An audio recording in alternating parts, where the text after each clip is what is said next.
Hello and welcome to the Old Man Orange podcast. I'm Spencer Scott Holmes. I'm Ryan Dunigan. And we got a special guest today. Sorry, I just talked over you. My bad. We had this problem before where we're like, oh yeah, we gotta like introduce people. But this is the first time we've ever done a three-way Skype. Sounds so dirty when you put it that way.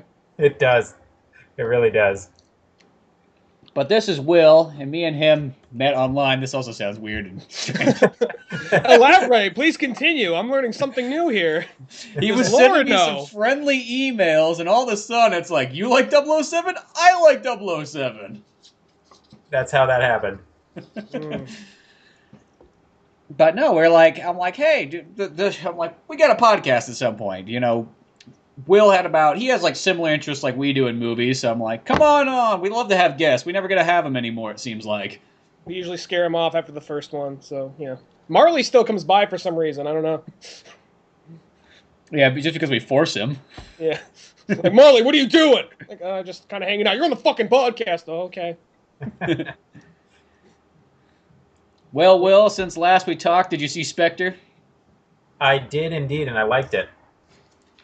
See, it was one of those ones, like, I can't wait to see it again, because I enjoyed the movie, and I said this before on a couple podcasts ago, but I just didn't feel like it was everything that I was kind of hoping, almost. It was one that was good, but I was almost expecting it to top Skyfall. I honestly, I don't know if I wasn't expecting it to top Skyfall. That movie just hit on every cylinder, so I was excited for it. I really liked Spectre. I had no complaints at all, even though my friends griped a little bit.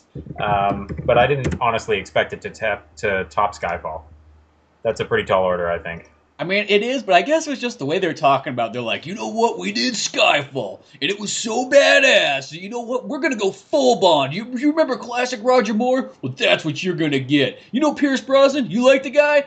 You're getting that, too. And it was sort of going in that direction. I'm like, oh, sweet. So they're going to bring back gadgets. He's going to have one-liners, or more one-liners at least. You know, it's going to have a little bit more fun, a little bit more sci-fi, maybe a little bit of fantasy in there. And it had some of that stuff, but I guess it was just like, I mean, it's a good movie. It was a good one. Just, maybe I was just expecting just a little bit more. And sometimes that's always like the worst thing you could do is when you go into a movie expecting like, this thing's going to be the most amazing film I've ever seen. Well, I wasn't expecting that much. But you know what I mean, though. You go in there with this high hopes. Yeah, totally. And then you see it and you're like, it's fun. It's good. I mean, I like this, but that car chase was a little bit slow. I don't know. I've kind of heard, like, I'm kind of, like, in the middle, because I liked the movie. I love Skyfall, and I thought Spectre was pretty good. I don't think I was disappointed with it as much as you were, and I wasn't really even disappointed. I'm just like, oh, that's what I thought it was be. It was really good, where Skyfall just threw a curveball at me. I figured it'd be good, but not nearly as good as it was. And I'm someone who likes Bond. It's not my favorite thing, but I like it. But I noticed half the people seem to be kind of, like, on Will's side, or, like, Spencer, kind of like, no, it was all right, but the car chase, Batista getting thrown out the train, this, and we should probably say spoilers, but yeah, you know. At this point, the movie's been out for a while. It's not like we're saying it before the movie came out or something weird like that. Someone sent me an angry message for spoiling, what was it? Like, it was like Avengers 2 when it came out on Blu-ray. I was like, really? By this point? Yeah, that's not bad. I mean, like, it is that kind of thing. Like, sometimes people will give people crap. They'll be like, that movie's 20 years old. Like, you could spoil the hell out of it. What do you mean you haven't seen it? And there's always that kind of thing where it's like, yeah, but, you know, you can, in a lifetime, you can only see so many movies, and we all go different paths in our kind of movie road, as you could say. So there is movies you miss that could be 40 years old, but I'm just waiting they for, should be spoiled. I'm just waiting for the one just like, wait, you mean the big, tall robot man as his father? I'm kind of waiting for that right there, you know? No, you're going to upset some people now. Yeah. Well, I'm not even seeing this Force Awakens thing now. He just spoiled it. What's the point? Yeah. I've got tickets for opening night. Super excited. I got to buy my tickets soon. At least the movie theater that I'm going to hopefully shouldn't be like as crowded as other places, but... I'm probably going to... Go ahead. Sorry, man. My friends and I got tickets the day they were on sale. Nice. Yeah. I heard that thing's breached over 100 million already in pre-sale. Oh yeah, they've beaten pretty much every record there is, and the movie hasn't even released yet. I'm probably going to end up, because my whole thing is I don't know if I'm working that day and my schedule is randomized. Yeah, yeah. So I'm kind of like, I'm not buying my ticket just yet. And on top of that, when I see this movie, usually I can go see a movie by myself and not like really care. But this is one of those movies I'm going to want to see with a friend. This is one of those like, this is like one of those event movies. So it's kind of like, and people who I know who like sci-fi's fucking lame. Oh, dude, did you get your Star Wars tickets yet? Those guys are getting their tickets. So I know I'm probably going to be out there like the night the movie opens or night before, just kind of like, trying to buy tickets off somebody. You just gotta show up to some guy, start shaking him down. You got an extra ticket, man?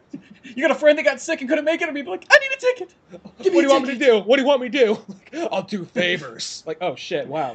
There's a dark alley back there. Whatever you want, man, just for the ticket. That'd be funny. I don't think we'll get that low, but you never know. I'll keep my options open. I might get that. I wouldn't judge you, not at all. That's good to know. It's good to know that there's a lot of people that would. So I'm glad that some like Spencer. Would you judge? For a Star Wars ticket? No, all right, cool. Like anything other than Star Wars, like all right. So yeah, good to know. All right, two people. Maybe for like, there's other movies that you'd be like, well, maybe you could wait a little bit on that, but I really want to see Jim and the Holograms. You don't understand. It's really important that I see this piece of shit. Wasn't that arguably one of the worst movies to ever be released?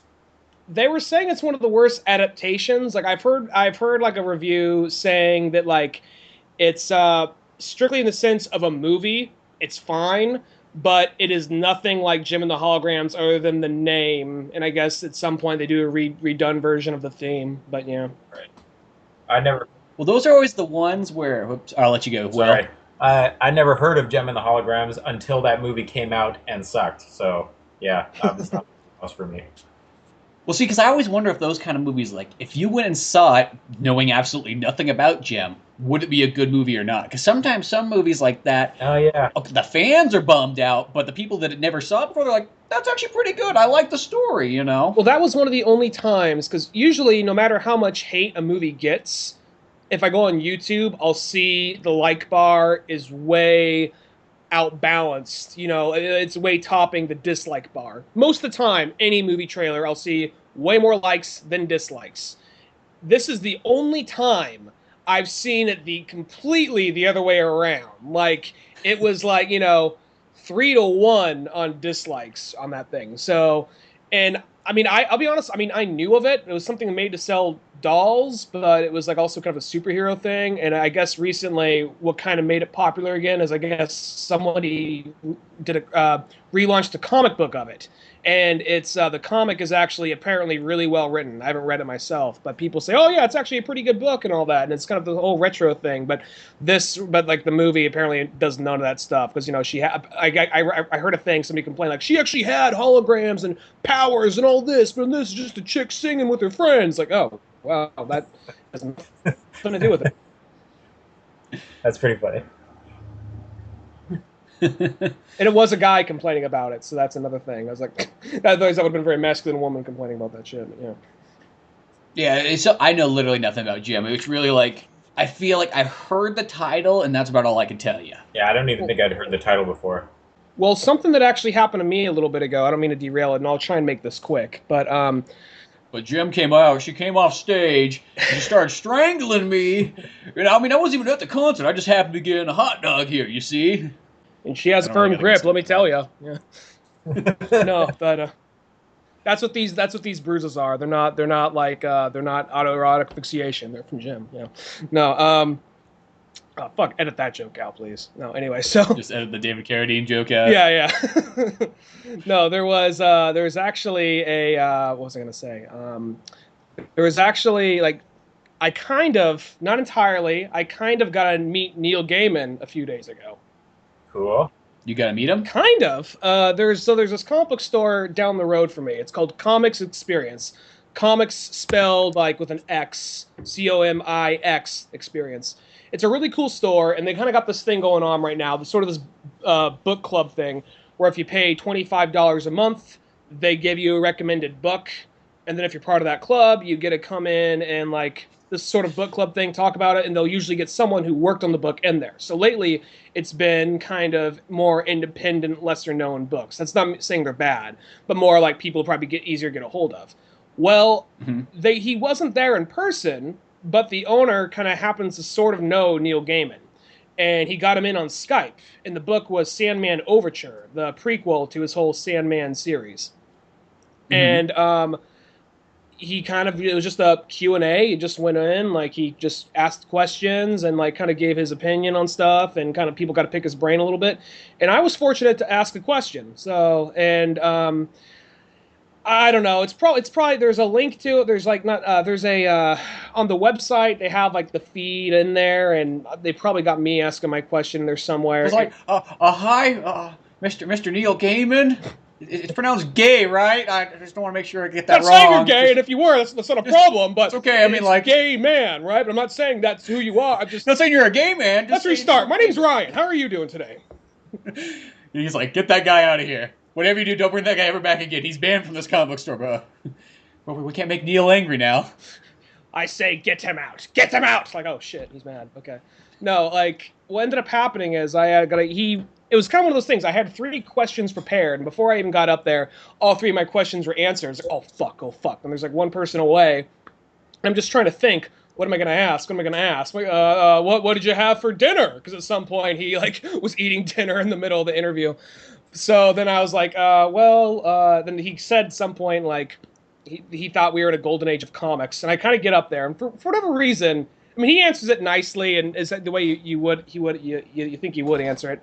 I just get this feel, I don't know why, what it is. I just assume if I ask a question, everyone's going to judge way more harsher. Even though I wouldn't do that, I just assume everybody else would. So it's one like I went up there and asked like, so you said you think we're living in this golden age of comic books. Who do you think are like some writers that really stand out to you right now? And like then I was almost expecting this kind of like, what kind of question is that? Get him out! Shame him! You know? Like, I was almost expecting. But he's like, no, well, you know, there's too many to name off. But wouldn't very casually, very nicely answer the question. But almost just get this. I didn't think he's an asshole, but I just really get this real sense of fear whenever just. Because I usually, if I talk to a celebrity that I like, I'm usually going to make an ass of myself. It just happens. It's bound to happen. I don't know why that is. Just takes one little comment that comes out wrong. Mm-hmm. Pretty much. It's like we were talking about the high expectations. You see this person, you're like, oh, and then you totally flinch. Mm-hmm. I imagine to some people it's got to be kind of like, oh, I'm used to that. Not a big deal. Yeah, some people go like, yeah, people always come up there and they just flub on me, you know. Just kind of go up there and go, ba, ba, ba, ba, ba. Okay, get off the stage. Oh, no. I had something important to say. Not anymore, you don't. Off the stage. Just a cane comes out, pulls him away. No. You know? Yeah. Skype should have a cane feature. That'd be rad. Oh, yeah. Just like, get him out of here. Whoop. I think Amazon's going to be the first ones to come up with it, you know. Amazon? I think Amazon's going to be the first. Because they're going to come up with, I think, I see Amazon's doing all this other shit. I see them coming up with some kind of, they may have already have one that I don't even know. They may, it's owned some kind of like Skype, similar Skype like thing like this. And like, that would be the first one. Well, what's the first thing you can do? Well, cane. You got to bring in the cane. That'd be the first thing. And then you have... Yeah, I just feel like if you had an Amazon talking one, it's just like, you're kind of like talking, and it's like, hey, here you guys are talking about Neil Gaiman. You can buy one of his books. Just like appears up there on the screen. Like, just saying, come on over to Amazon when you're done, you know. If you get bored, start browsing, just saying. Maybe buy something. All down the Amazon hole. Yeah, no, that happens too much. I just got to avoid Amazon. But there is like, because I feel like, you know, because now like they were doing the whole interview thing on whatever the Google Hangouts or Google Chat or whatever that thing is. Yeah, I used that one when I did the Arnold Fans podcast. And the whole time, like, the owner of the comic book store, Brian, was like, fucking Google, just trying to figure the thing out. So... I just remember when using the Google Hangout, it had like an echoing thing. So whenever I said something in my headphones, I heard my voice again, which made it really difficult to talk.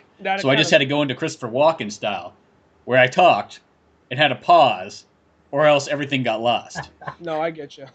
No, like it was something kind of, I could see like just Google, like I don't know, like Google. They just seem to be too much of kind of like it's our way or no way. They kind of seem to be a little too much like that. Apple's worse about it, but you know. Skype just has the fear of like its updates. Did you guys hear that Apple wants to get rid of the 3.5 millimeter jack on the headphones for the new iPhones? I heard about that. It's supposed to be Bluetooth only. Oh, what the fuck? I was thinking there'd be a cable. Well, because here's the thing. I will say, I got a pair of Bluetooth headphones, and they are really cool. Now, I only really use them when I go for like a jog or something like that. Because you can just go, put the phone in my pocket, zip it up, and then put the headphones on, and it's all good. But at the same time, the only downfall of that is you always got to charge it up, you know. And that's the thing, is the more like Bluetooth devices and different things you got, it's just more things you got to charge. And that just becomes kind of the pain after a while. It's a cool idea, like when you first kind of have them, but then you're like, well, these things have a purpose, but not an everyday thing. Yeah. Go ahead. Sorry, I cut you off right there. Oh, no, I was just agreeing. Totally.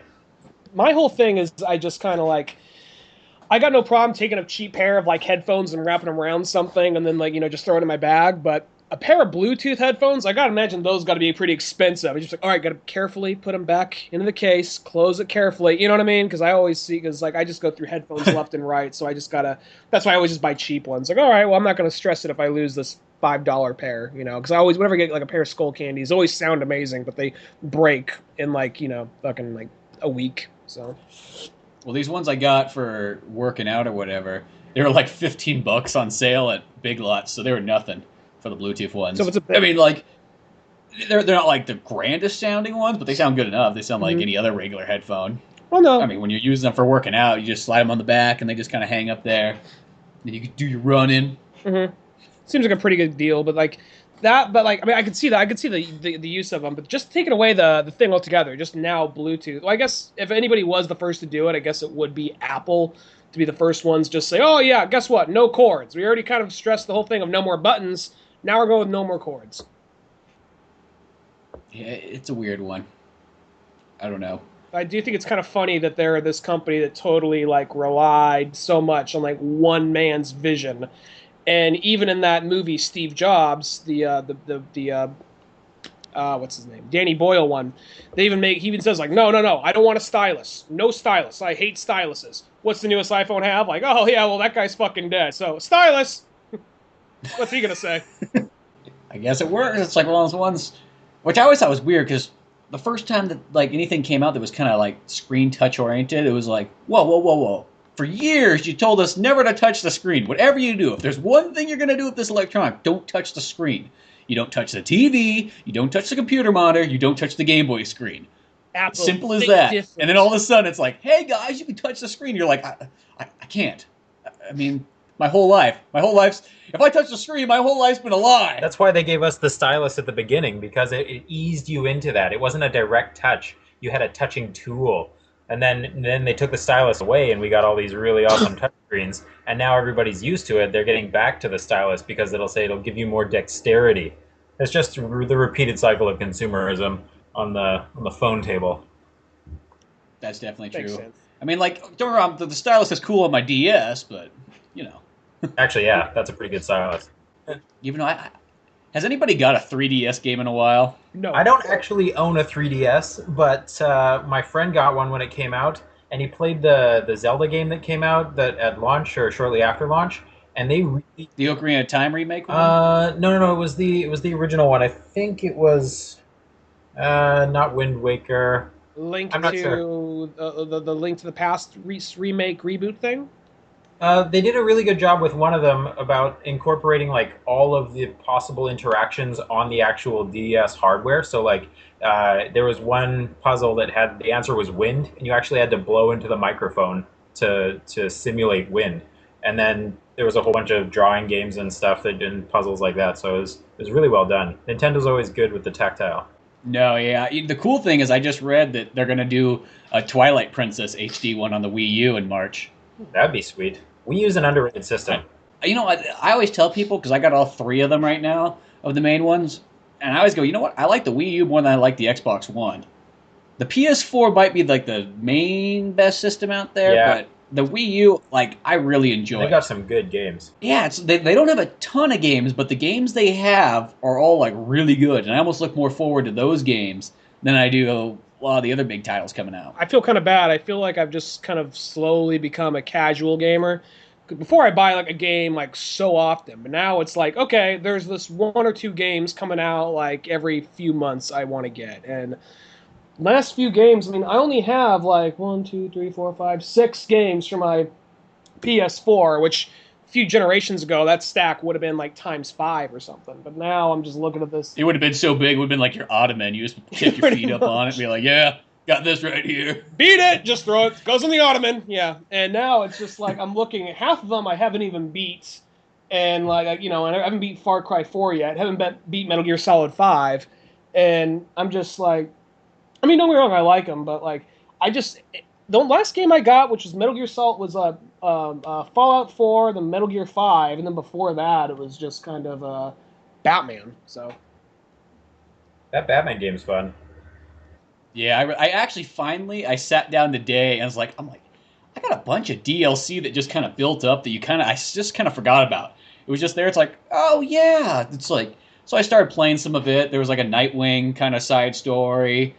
Then there was a Robin one and a Catwoman one that I just finally got around to kind of looking at. And then I played some of the ones where they got just the different Batmobiles. Like you got the '66 Batmobile and there's the Tumbler one. And they got a couple like racetracks with those in mind, which are kind of cool and kind of fun. I played the Batgirl DLC and thought immediately, well, that wasn't worth $10 or whatever, however much it was. I think everybody said that about Batgirl since the beginning of time. I always liked that character. She was always a cool character, but I just the whole thing was it was just really short. And I mean, I'm not gonna lie. When I play a video game, I primarily play for the gameplay. But when it gets down to it, Batman is very simple gameplay. It's just really how do I put it? It's really simple, yet it has this it can be really challenging. Let me put this.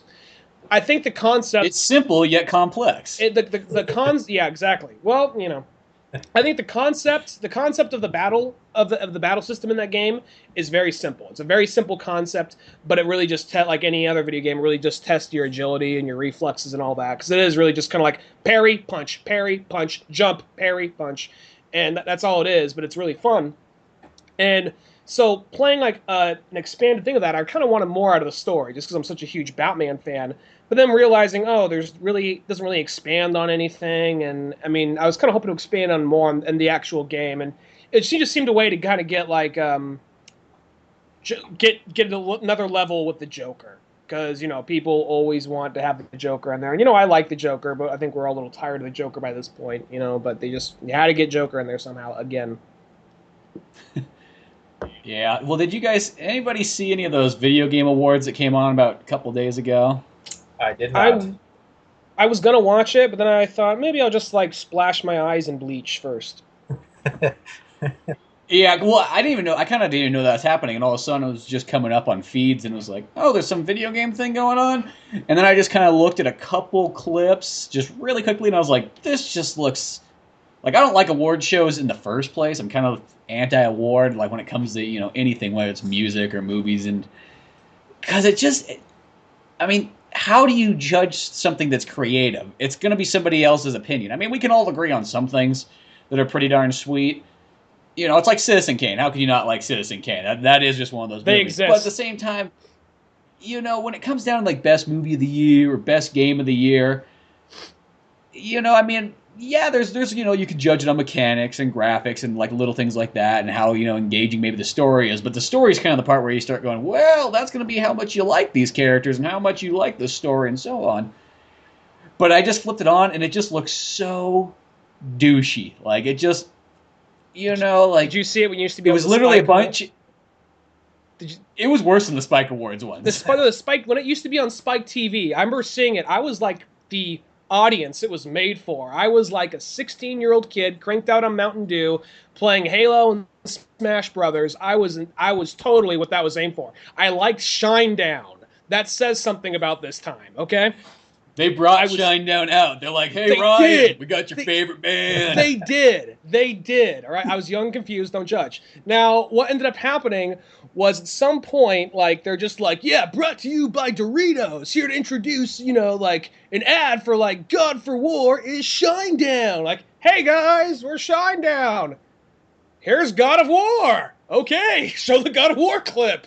All right, wasn't that cool? Bring 50 Cent out. He's going to do a rap song to promote his new video game. You know, it's just like, brought to you by Doritos. It was just like so kind of like, it was kind of like, this is what gamers want. This is all they want. And then even me, like, kind of liking all that shit, there's something about, like, this feels very crass. Being like 16 years old, 17 years old, however old I was just being, this seems very crass and kind of like it's trying to pander way too hard.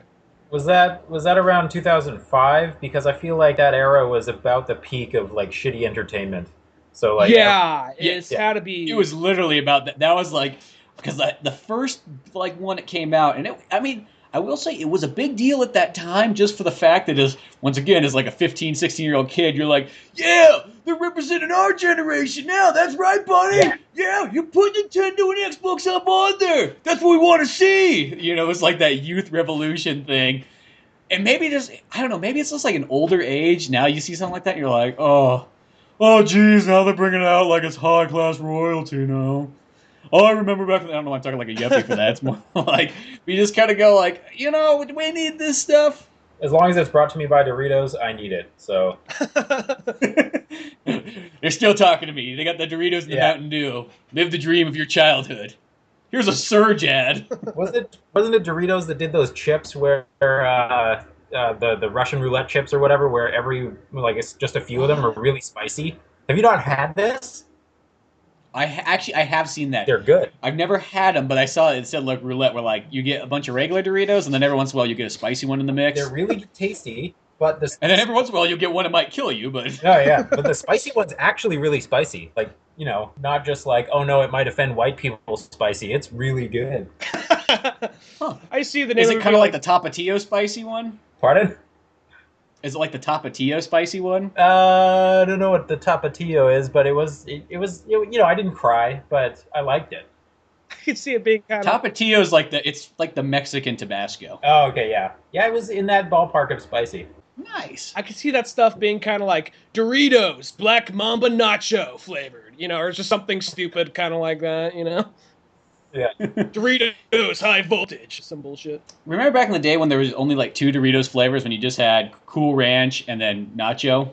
Or regular? Yep. We were grateful, goddammit. Well, I remember like it was like when I was a kid and we took this trip to Mexico, and going down there and it's like, they got like 8 different flavors of Doritos? Like, this is mind-blowing. Like, in America we only get 2 choices, but in Mexico they have...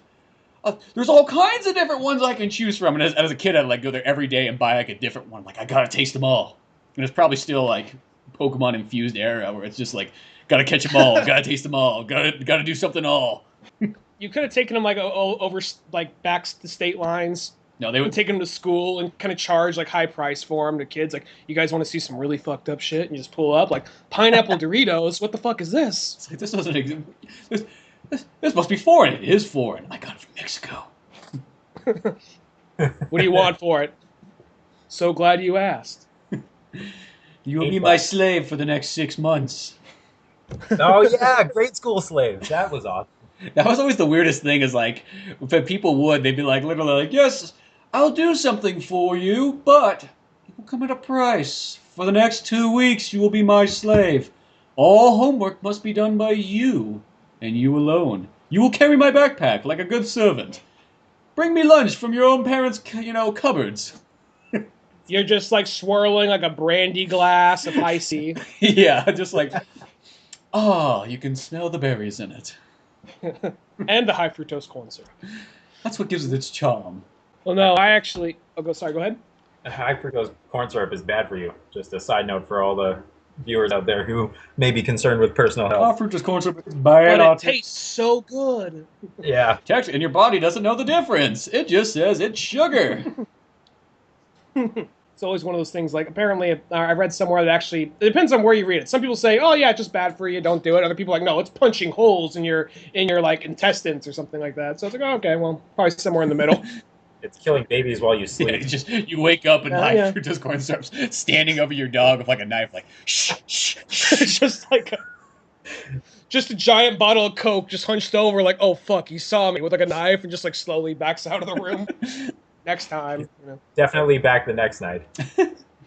Was That's like, okay, we got to get a home security system now. well the one thing You know what? I wanted to say. Go ahead. Go ahead, Will. I was gonna derail it, so you go first. Well, the one thing I just wanted to say about the video game awards, this seemed like the only thing that was worth like taking away from it because I looked at those and went, huh. I haven't really played like 3/4 of those games that came out, like because all the games I liked, mostly one didn't win, like Batman and Fallout and stuff like that. But except for Splatoon did win. I was glad that won best multiplayer game. I thought that was kind of cool. I haven't What played channel that. is it on? Splatoon is really cool. Yeah. But this is the sad part about the video game awards. Apparently, Konami told Kojima not to show up. So when Metal Gear Solid won some award, Keith Sutherland had to go up there and take it for Hideo Kojima. He just walks out there like, apparently, I mean, I talked into a microphone, and I guess it was for that thing. It was on the screen. So I guess best director of a video game, yeah, I'll take that award. Fuck it. I'm just really kind of confused. I don't even know how the fuck I got here. Too much Jose Cuervo or some shit. He's like Young starters Guns off. 3! Yeah. Stop saying that. Stop saying Young Guns 3. It's not happening. I don't know, call it Old Guns then. Fuck you!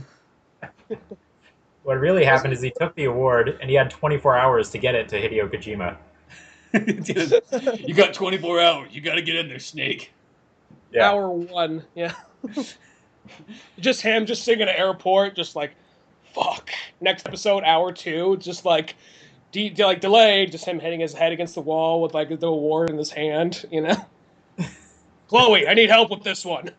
But it's funny, Get on my the flight internet, through people were Expedia. flipping out because Hideo Kojima like was not allowed to be there. That was the most messages I saw, and there was just people were just so pissed because of that, which makes sense though. I mean, it's his game. I mean, really, when it gets down to it, like who kind of made Konami such a big company as far as video games go? And now they would always have their casino stuff, but Did Sutherland, did he actually say that, or did Kojima say that on Twitter or something, or what happened there? Did they just say, apparently, I think Kojima said something, and then his Twitter got blocked or something weird like that. But it was more just regular people were just flipping out because of it. But yeah, he wasn't allowed to be there, which I thought was kind of ridiculous. mm-hmm. Hell, Konami closed that place in LA that I was like, dude, we should go down there and work for for Hideo Kojima with Metal Gear Solid. He's got his own studio in LA. It's like, yeah, let's do it. Well, if we would have done that, we would have been down there for 6 months and then got kicked out on the street. Well, Konami like blatantly kind of came out and said, yeah, we think we're fucking done with video games. We're just going to focus on like casino games and all that now. We don't, because fuck you, we don't give a shit. We're going to take, Castlevania, Contra, Metal Gear. Here's a picture of us throwing it in the trash. Enjoy. Do they actually Fuck your casino child. Pissing the flames out. Yeah. Yeah, Konami, the main thing they do, and this is actually what a lot of like Japanese companies, that's actually kind of what got them like, as big businesses, is they did casinos. They built all kinds of slot machines and all that stuff. And then when video games kind of came around in the 80s, then those companies all kind of jumped on board that. They're like, well, it's like the other casino. Casino for kids. I did not know that. That's how Sega's kind of stayed in business for a long time, too. Yeah, that's like one of Sega's. Makes sense, looking at how some of their games are. I can't remember the last time. Sorry, go ahead, man. I've always wondered how Sega stayed in business because I don't think they got that much money from selling Sonic rights to other people. The last Sonic. Well, they're half owned by the company that owns Guilty Gear, which is like the weirdest thing. It's like I think they got a bunch of other games in Japan, but in like the U.S., that's about all you really know them for. That and like what's the other one? Blue Blaze. Blaze Blue. What? Yeah, Blaze Blue. Which just kind of like Guilty Gear. Which the whole thing about Sega, I don't even know if they're still actually, if they've maybe in Japan, but I can't think of like an actual game they produced in a while. I want to say the last because they're talking about they want to do more mobile stuff, and I think only thing I've heard about, if anything, Sega is a Sonic game for the iPhone. So, yeah. Well, they've produced quite a bit of stuff. Like they did Alien Isolation. Right. They did Bayonetta 1 and 2. They did they did other stuff. But, they do actually. There's a lot of big games they do, but you kind of forget. It's like, oh, that's a Sega game. Well, I wanted to actually say this real quick regarding the Video Game Awards. What channel was it on, real quick? Because it used to be on Spike. I have no idea what channel it's on. I just saw clips online. There was also like, well, I remember. Do you remember when they had the G4 one? Like G4 had the very big bloated one too, and they got big celebrities out there. They had like Tommy Lee and Carmen Electra hosting one, And and then they at had some point Stan Lee came out dressed as Revolver Revolver Ocelot. Ocelot to give their award to Hideo Kojima for like the Legacy Award. Yeah, that was pretty cool. And that was one of those things, as crass as it felt in that moment, it felt like, oh, all this is justified. You know, if Stan Lee can meet Hideo Kojima, it's all worthwhile. But then just a year or 2 years later, they had the Spike one. I'm like, oh, wow, this is bad. But I do want Doritos for some reason. But Will, what were you gonna say before we got all Hideo Kojima on that? I think we were talking about high fructose corn syrup killing your dog, and then on the topic of dog killing, I was gonna say that I downloaded and watched John Wick the other night. I saw it in the theaters before, but that movie is just fantastic. I've heard nothing but good things about it, and I still have yet to go see it. I feel like The a bad only person. the only thing stopping me from seeing it is the dog killing. And I do want to see it. It's just I know that's gonna be a tough thing to sit through. It's like I could sit here and stick up for something like I Saw the Devil, which has these hard, brutal murder scenes. We're like, no, it's all worth it because that guy gets fucked over so bad by the end of the movie. It's just this It's not a perfect dog. It's but it's a dog. Oh, a dog. That's too much. I can't handle that.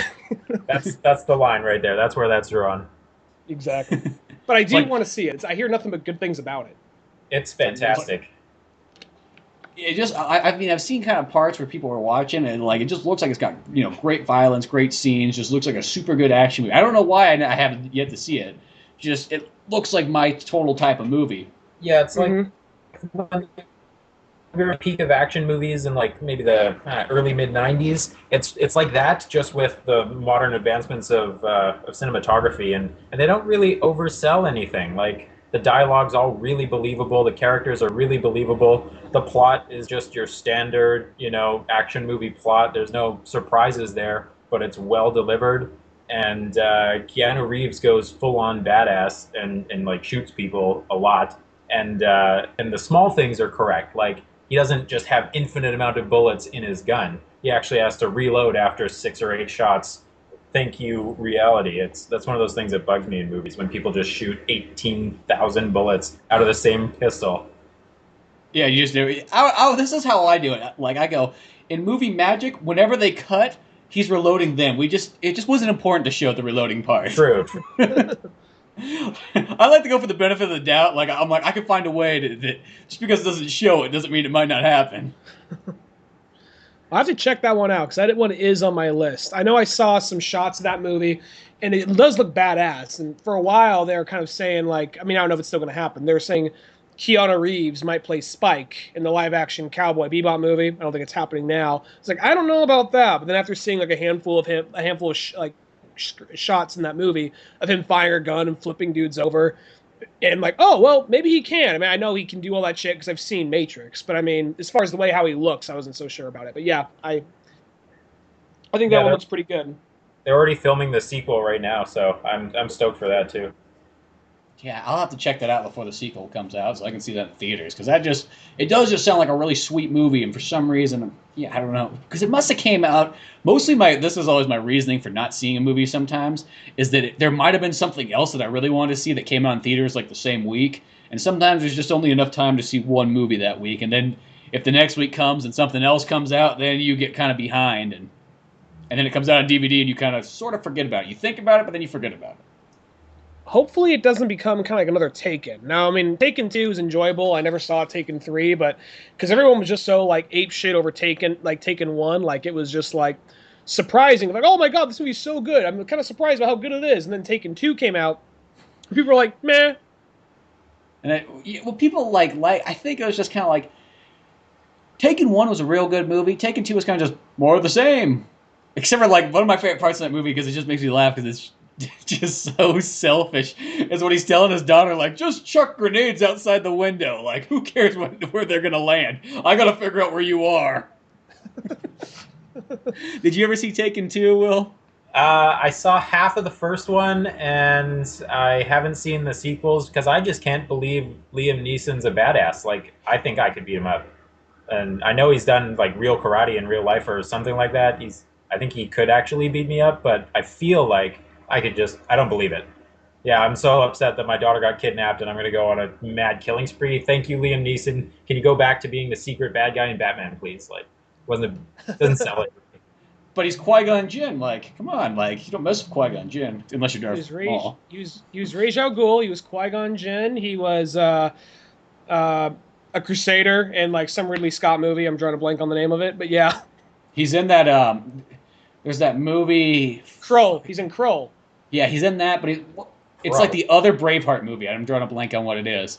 It came out like the same time. It's a Scottish one, and it starts off where like Liam Neeson like picks up like a piece of poo, and then like tastes it and goes, "It's fresh." That's like they're tracking him or something like that. Like, that's a fucking man. It's like I almost want to say that's how the movie starts. I can't remember. That scene could be in the center. And didn't he end up doing a movie where he was trapped in the forest with some wolves? That was actually a pretty cool movie. It has kind of a lackluster ending, I will say, but I heard you wait till like the credits. Like, after the credits, it shows what happens. I didn't see the movie. That's what I heard. well, I saw the second half at RJ's house because he was watching it, and I mean it was pretty cool. But like I will say, even after the credits, it doesn't. It's one of those kind of movies that ends like, oh fuck, this is where it's just gonna be so badass, and it's just like, cut the credits, and then I think like after the credits, it was just kind of like, oh yeah, Liam Neeson, he took care of those wolves. Gonna show how. No, yeah, it like missed out. Like there should have been this 20-minute like fist fight where he was like punching wolves and stuff. No, but the wolf is on its like, hind legs, like boxing on the wolves on its hind legs, like 1920 style boxing each other. So now, Ryan, I can see you have a double standard. Like, dogs and violence is not okay, but if it's a wolf, they're like the black people of. I didn't say. Canine. Don't put words in my mouth. No, it's more like for me. It's more like. Well, I guess it's kind of like I like wolves, but if it's a big, mean, scary wolf, it depends how much of you. Because I saw the trailer to it, and they make them look big and scary. If they showed probably like a regular wolf, then I'd be like, oh, leave him alone. He's just trying to get by. But it's like a big CG wolf that looks all prehistoric, and I'm just like, I can get by that. Yeah, fair. It's CG. It's okay. It's CG. It's not real. Yeah. Though I did feel bad for the CG like monster dog thing in Riddick. I did feel bad for that one, but that one had a personality. Yeah, and that one was lovable. Yeah. But then there was also, like, what's the other one? Like, I kind of realized, like, I do feel bad in, like, whenever I play Fallout 4 and I gotta kill a dog. I do feel bad about that. We're going to take a quick break, but now a word from our buddies at... Hey, I'm Rob. And I'm Slim. And we do things like eat hot dog smoothies and have our intern shit in adult diapers. Yakov Spiridov loves us. He raves about us on Twitter. We do a lot of great interviews with musicians, actors, and comedians. We've also gotten a bunch of death threats and lawsuit threats. If any of these things intrigue you, then check us out. Find us on SoundCloud, iTunes, Stitcher, and YouTube. Rob and Slim, internet radio at its finest. Pew pew pew pew pew pew.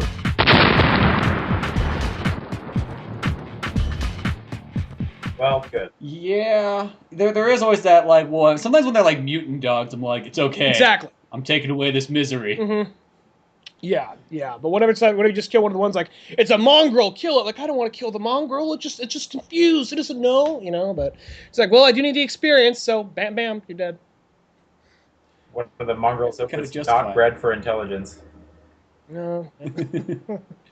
But no, like, I was actually something else I was going to ask. Did either of you guys see the Superman Batman trailer? Yes, I did. I did. Now, here's my only thing, though. Okay, it's really sweet that Doomsday is going to be in the movie. But my fear is, one, they should have probably just saved it for the movie. Kind of like, it's like in Terminator 5 when they said that John Connor, he's a bad guy. And they put that in the trailer. It's like, that would have been such a great twist if you did not know that was coming up. Because you would have been like, what? John Connor? I mean, the fucking hero of, like, pretty much mostly all the Terminators? Like, he's he got converted by our machine? Mm-hmm. Where, it's like when Doomsday's there, but this is my other fear. is you remember how in Amazing Spider-Man 2, Yeah. they showed us Rhino in the trailer, and you were like, oh, dude, Rhino's going to be in it. It's going to be so fucking badass. I remember when we were sitting in there watching the movie in the theater, and I was like, dude, this movie must be like 3 hours long because, we're like almost 2 hours into this thing, and Rhino still hasn't appeared. And I just kind of assumed that maybe that's like Act 4. Maybe that's what they're going to do. They're going to like have a surprise act on us and everything like that. And then we get to the end, and Rhino shows up. And then Spider-Man jumps out. He's like, oh, yeah, I'll take you down. And it's like, credits. And you're like, that's it? But you guys, trailers aren't supposed to lie. They're supposed to tell us, little snippets of what's supposed to... Why is that at the end? And it's that kind of weird thing that I think if the trailer didn't have Rhino in it, and at the very end of Amazing Spider-Man, it just showed Rhino, and Spider-Man and him didn't fight, but it's kind of like, oh, okay, that leaves it open for like a third one. Not like we're going to get that third one now, but that would be fine. But when you put it in the trailer, you just kind of assume that's going to be a big part of the movie. And that's what I fear, is I hope that this isn't something they're going to get to the end of. I just picture the end of Batman v Superman. They get down there, and all of a sudden, Doomsday appears. He throws that blast. Wonder Woman blocks it. They both look at each other and go, is she with you? No, I thought she was with you. And then it just goes, credits. Well, I guess we should start a Justice That's League. all that Wonder Woman's in it. That's all that Doomsday's in it. It's like, that's it. Or you just wait for the after credits scene, just them like slapping their hands together. Okay, glad we got that taken care of. Let's go punch some wolves. Now, but I think that it's kind of the same thing. I hope it's not the case. Either way, they could have left Doomsday out of it, whatever, like out of the trailer, and that would have been fine. Though my whole big problem is, there's that right there. But regarding Spider-Man 2, they were advertising teasers for teasers. Like, the end, like in the trailer, they were advertising, like, oh, there's Vulture's wingspan. There's Dr. Octopus's arms. There's like a black ball that's made of slime that's just probably venom, and that's one of those things like, oh shit, that's actually, they're advertising the Sinister Six. That'd be awesome. And then the end of the movie, yeah, I want to get a group. Keep it small, keep it simple. We already got candidates. Okay, Rhino. The end. It's like, what? Why do you advertise? Why you're advertising the advertisement? What do you, so I'm hoping that like, this movie the trailer already showed way too much. I already know, we know at the end of the movie, Superman and Batman become friends, or at least work together.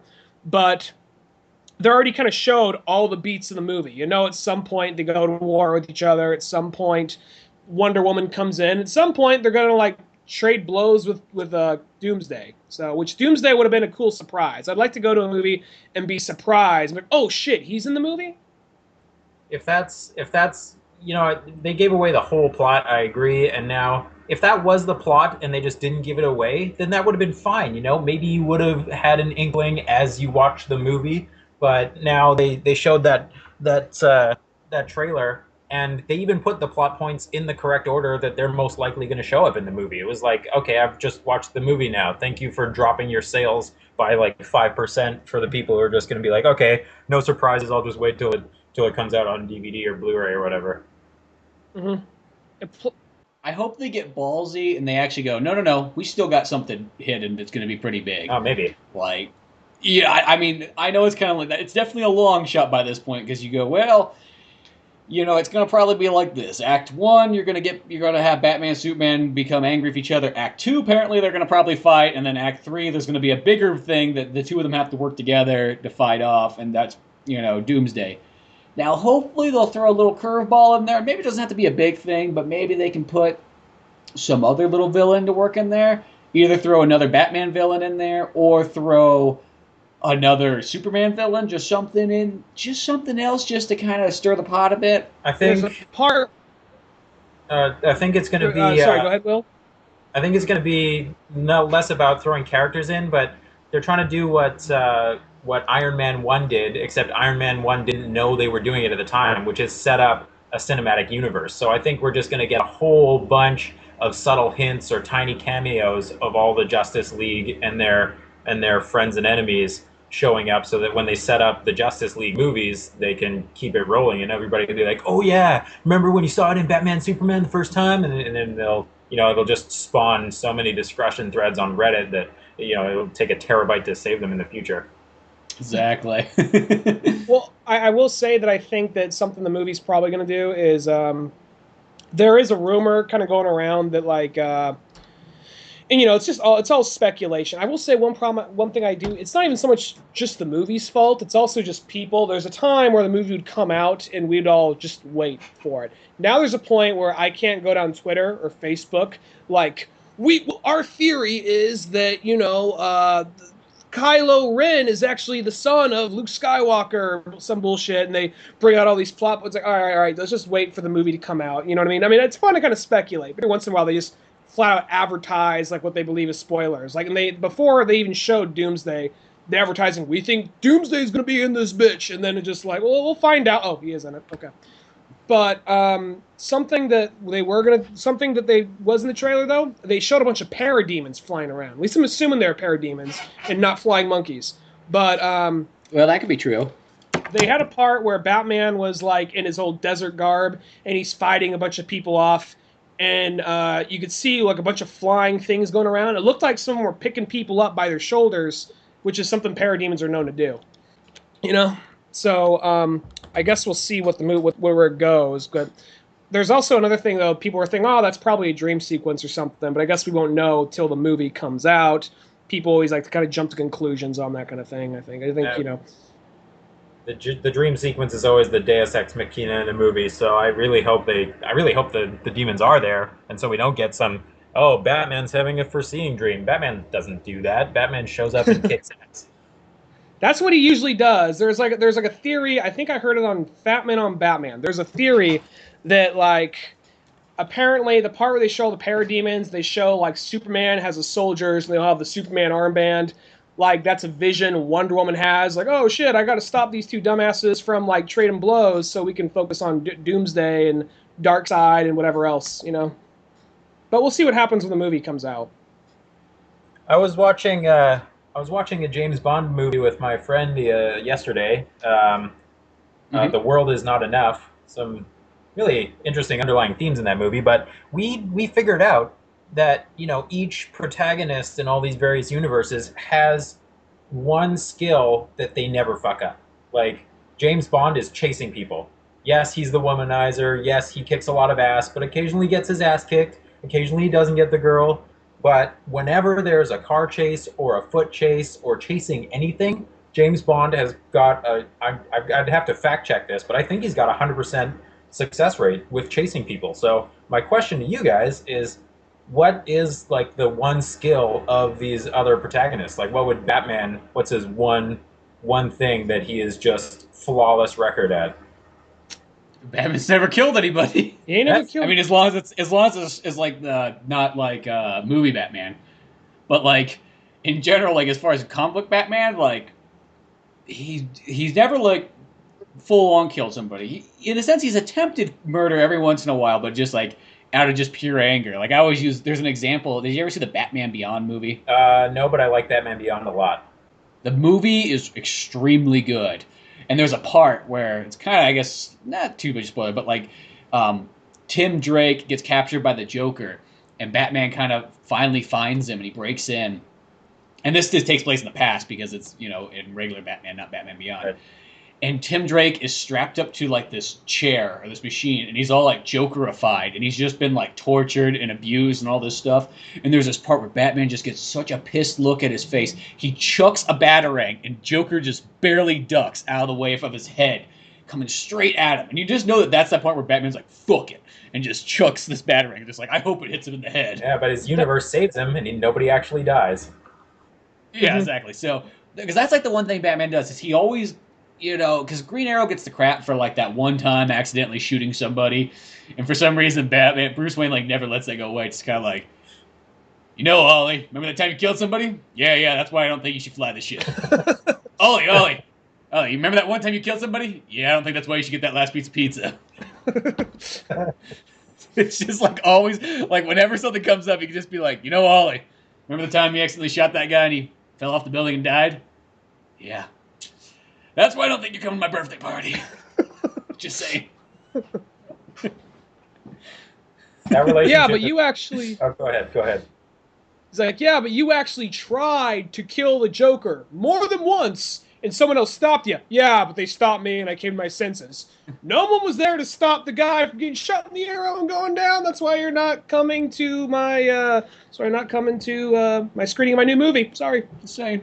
I guess you just gotta hang out and watch TV shows. Just watch your CW. That's the relationship my friend is looking forward to the most in the Justice League movies is Batman and Green Lantern chucking one-liners at each other. Green Lantern or Green Arrow? In the comic book universe, isn't it Green Lantern? Well, there's Green Lantern, and then there's the Green Arrow. I know it gets confusing when there's like too much green, but Yeah. Batman fights with both of them, so it could work either way. yeah, Batman's like he's kind of like, as far as the Justice League goes, sometimes the way he's always written in there is he's the guy that nobody really actually wants there, but since he's kind of got the money and he's got the intelligence that he kind of has to be there, but he's just kind of like a dick to everybody and just works behind their back and has his own agendas and everything. He's the only guy about superpowers, and that's what always makes me laugh. He's just like, even in the trailer, I will say I do kind of like, asshole Batman, where in the trailer, I mean, look, the movie hasn't even come out yet, but I will say that I think, when I first heard Affleck was going to be Batman, I was kind of like, well, I'm sure he'll do a good job, but I won't be able to see him as anybody other than Ben Affleck, because I grew up watching him in movies, so he's too recognizable, and we've seen Ben Affleck the whole time. Watching all the trailers of this movie, especially this trailer, he fucking sells it. And even that line where he kind of like, he's like talking to Clark Kent, and they're just like insulting each other almost at this big like event or whatever it is. He says a line like, "It's a little hypocritical for you to be judging the Batman, because every time your guy saves a kitten from a tree, you write a fluff piece about an alien that can destroy the world." And he says something, "Well, not everyone that agrees with you." Then Batman says something, I don't know, maybe it's the Gotham in me that has a problem with freaks. Then he like kind of looks over at Clark and then scans them. He says like, "Dressed like clowns." It's like, oh fuck, he knows. It's like one of those things like, in the comics, he knows. He figures that shit out. Usually in the movie, they gotta handle with baby gloves. They gotta show him figuring it out. In this movie, I can see them opening up and already showing, yeah, I know you're Superman. Why? I'm fucking Batman, Well, I think it's kind of like sort of what they did in Man of Steel, how Lois Lane she knew who he was right off the bat. Like, we don't have to beat around the bush and make it like she keeps getting confused and keeps doing, "Smallville, you're such an idiot." Just be like, yeah, but don't you want to date Clark, not Superman? Fuck Clark. Fuck him up his stupid ass. But I'm standing right here. Yeah, exactly. You heard me. I'm waiting for like a moment maybe where it's like you have because we see there's a big memorial to all those that die with a big statue of Superman right in the crater where he fights Zod at the end of the last one. I'm wondering if he ever goes there as Clark Kent and somebody dropping flowers on the wall just pauses, looks at him, looks at the statue, looks back at him. He's just like, oh fuck, has to fly away. Oh god, I gotta take another one, put him in my Fortress of Solitude prison. No one shall know my secret. I saw a really funny, just a really crappily drawn cartoon, but it was really funny. It was, I think, Green Lantern in the Justice League, and he had Clark's glasses, and so he would just put them on and be like, "Who am I? Who am I?" And then he'd take them off. "Look, I'm somebody else." Put them on. "Who am I? Who am I?" And then he looks at Superman. He's like, "Man, the people in Metropolis must be so fucking stupid." It's so funny. They just all like laugh, and Clark's just sitting there like, "Oh, don't make fun of my disguise." Well, that's why, like, over time, it's like they've kind of made it like there's some of them, like I think some of the Grant Morrison ones, where they really make it out that Clark puts like a lot of effort into like everything he does when he's Clark Kent. That separates him from Superman. Like, he puffs himself out, he pushes his stomach out, he makes himself kind of hunched over, and he's just really klutzy. Really, his hair's kind of a mess almost. Enough that you just never guess. I mean, yeah, the glasses thing's still always there, but it's kind of like they've kind of tried to work like, how can we work this a little bit more of a better angle? I will say that, like, I mean, even though I like Henry Cavill as Superman, I'm still seeing like the whole like Clark Kent to Superman thing. Once again, we just got to see the movie. You can't judge it on a few trailers, but it's just like, "Hello, I'm Clark Kent. So nice to meet you, Mr. Wayne." It's just like, oh, come on, that's fucking Superman. It's like one of those things. Like, it's like, oh, you deducted it. You use your super detective abilities. Like, no, you're fucking. There's a big statue of you in the middle of Metropolis. I was there earlier today. I'm seeing a fucking resemblance. Like, oh fuck. All right, maybe I should like dye my hair orange or something. Yeah, there is like maybe he needs more of like a Black Canary thing where he's gonna whip a wig on or something at least to like confuse people. That would be I at will least a little bit believable. just a little bit more. I will say, I still want to see the movie. I'm probably looking more forward to this movie than anything else, but any other movie coming out. But I'm still not sold on Jesse Eisenberg, Lex Luthor. I want him to do good, and I'm not trying to be a dick. I'm just not sold on him as Lex Luthor. I can see it going really well. I think that might be one of the things that we're not getting much of in the trailers. That's going to be really nice to see because Jesse Eisenberg's a pretty good actor, and in the trailer so far, we've just seen Jesse Eisenberg as the stereotypical teenager-esque, overly exuberant, funny guy.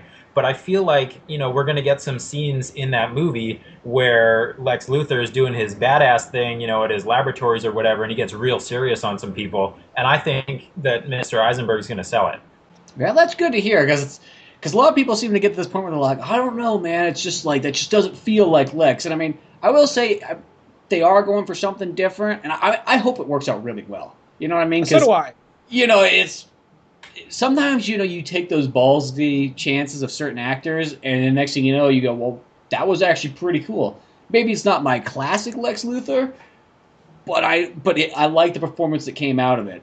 And I'm pretty sure, I know he will act 120% because he is actually a really good actor. He started off as one of those kind of like, he was just like the Michael Cera ripoff. And then I think the first movie that I saw, we saw 30 seconds or not 30 seconds, 30 minutes or less. And that was the first time I'm like, okay, he's found himself as an actor. Now, he can start doing his own things. And then he did The Social Network and he did some other stuff. And you realize, okay, he's not just a clone anymore. I will say I hope he does do a good job. I'm not being one of those people like I can't wait to see Eisenberg fuck it up like some like nerd somewhere on on some movie talk blog. I want him to do good. It's just one of those things where I see him just like when I think Lex Luthor, I think he has two main qualities. In like a room with a bunch of cameras and a bunch of PR people, he is the coolest, nicest guy that everyone likes, and he can fool the world into thinking he's a good guy. That's how he becomes president. The second he gets in a room with, officials and people that work for him, he is like the most scary guy, like, oh, fuck, don't cross this guy. And I don't see Eisenberg being that. I mean, I'm sure whatever they do, he can still do a good job. I just don't really see him as Lex Luthor. Plus, the other thing with Luthor is, it varies on which version you're looking at, but most of the time, Lex Luthor, whether you're going with mad scientist Lex Luthor or billionaire Republican Lex Luthor, he's still a guy that's in pretty good shape. Maybe he's not Batman level shape, but he's in good shape. He can kind of handle his own. And he doesn't really he has that. But I mean, he could still do a good job, and I think he could still he just doesn't seem like Luthor to me. But I hope he does a good job, and I hope he knocks it out of the park.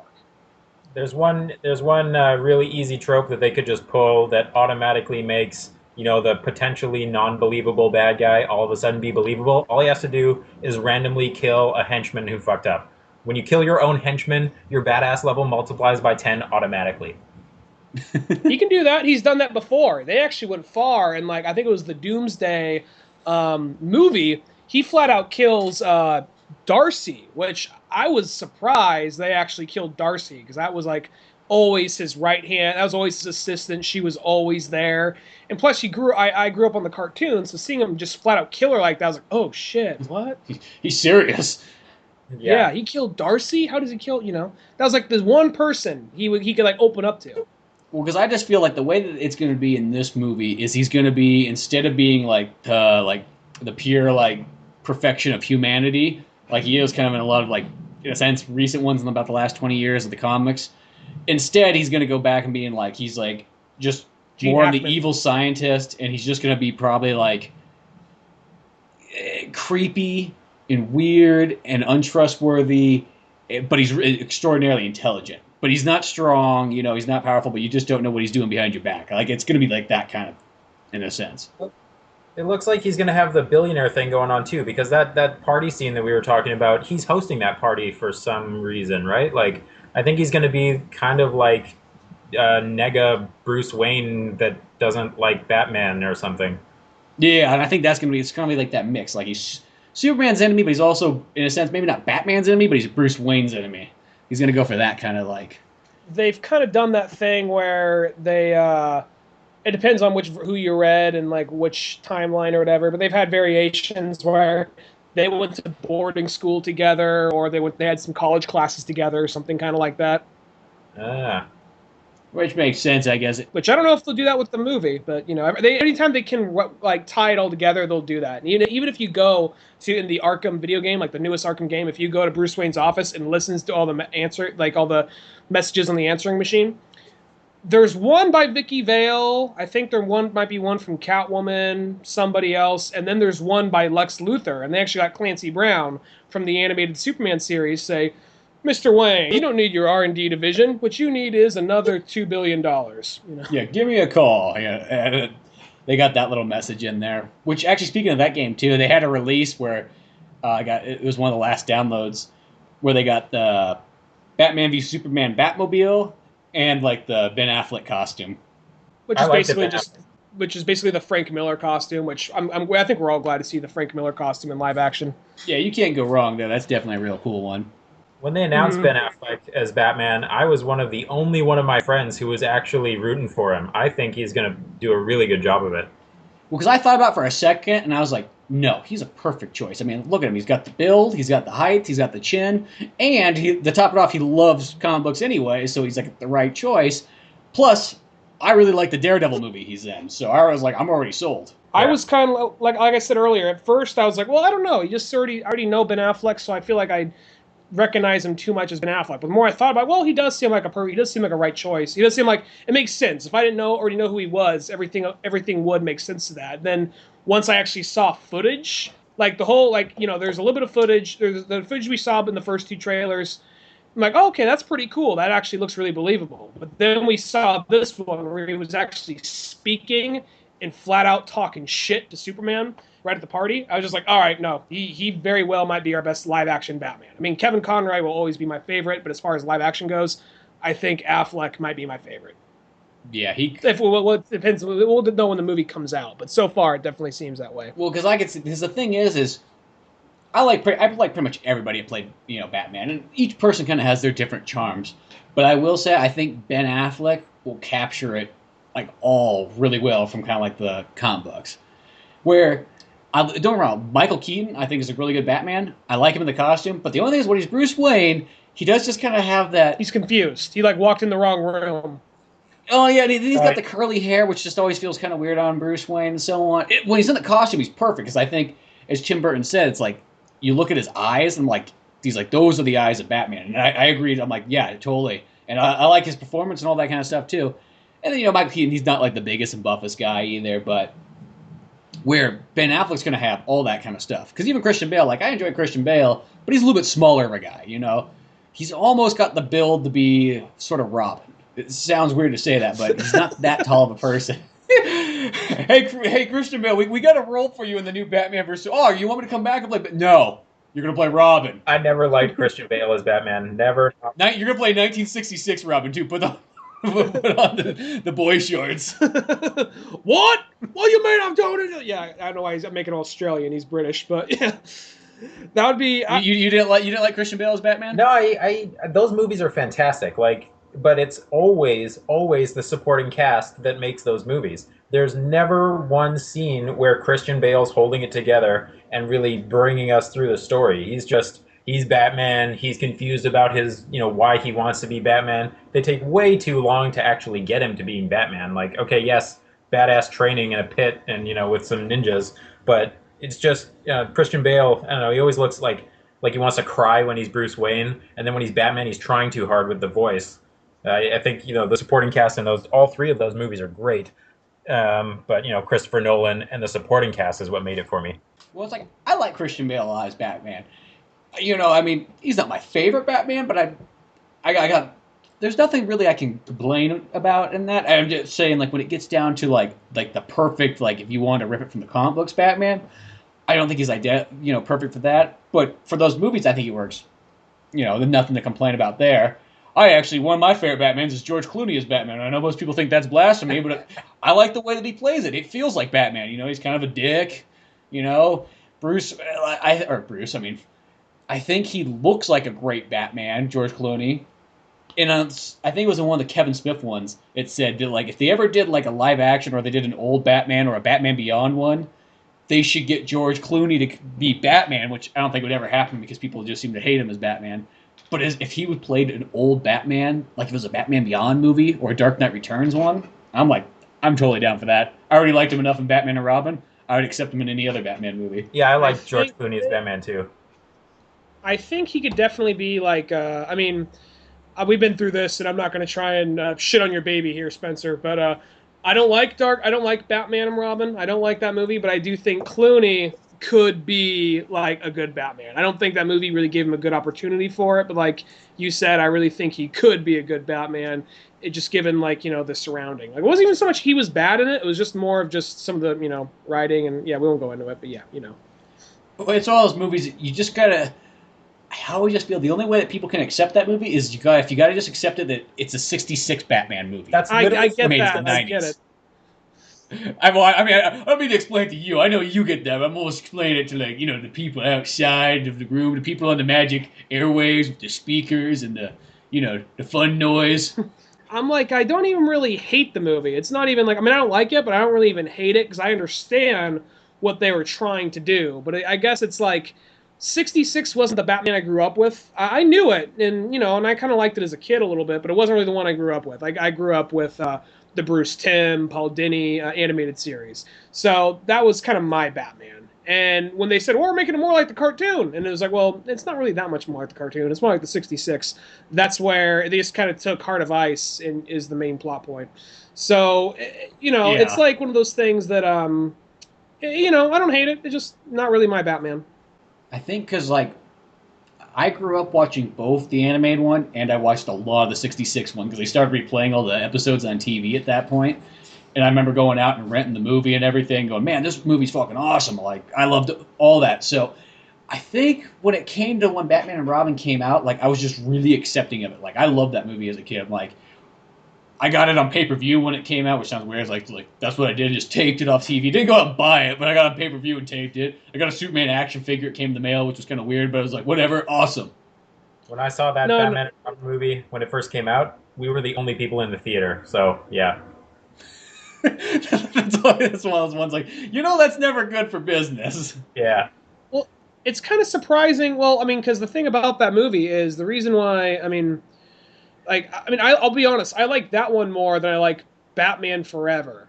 But Batman Forever, that one, did so much that made, way more, it was one of those things, the first Batman did good, Batman Returns did good, but not as good as number one.